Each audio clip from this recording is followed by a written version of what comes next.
Geneva. U.S. Secretary of State John Kerry flew into Geneva on Friday for a new round of talks with Russia on a Syrian ceasefire, with U.S. officials saying they believed a deal was still possible, but warning that the talks could not go on forever.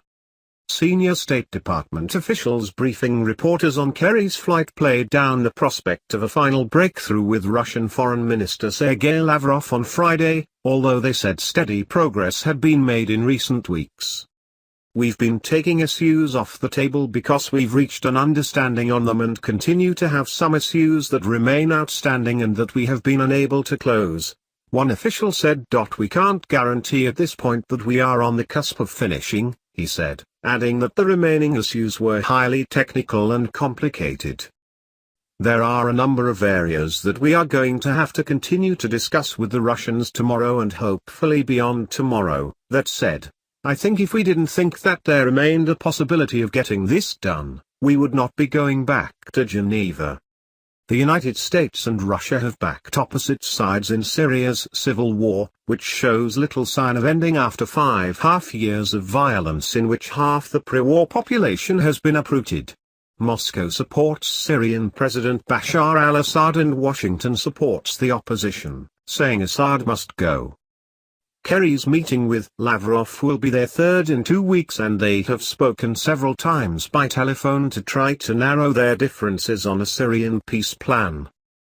A second U.S. official said that while Kerry would try to make progress, patience is not infinite and the United States would not simply keep talking if a conclusion was not reached relatively soon.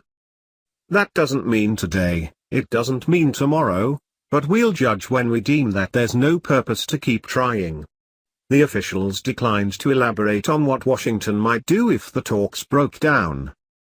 "If we thought the Russians were just playing for time, we wouldn't have come back to talk," the first official said. "If we get to the point where we think they're just playing for time, that's probably when you'll see us go in a different direction." Kerry's proposal for military cooperation with Russia over Syria has faced strong pushback from U.S. defense and intelligence officials who argue that Moscow cannot be trusted.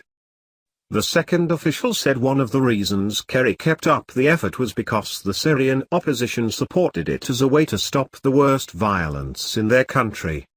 Under the plan being discussed by Kerry and Lavrov, a cessation of hostilities agreement would halt violence between rival forces and open humanitarian corridors.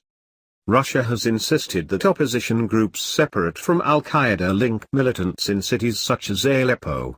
Washington wants Assad's air force grounded to stop its attacks on opposition forces and civilians.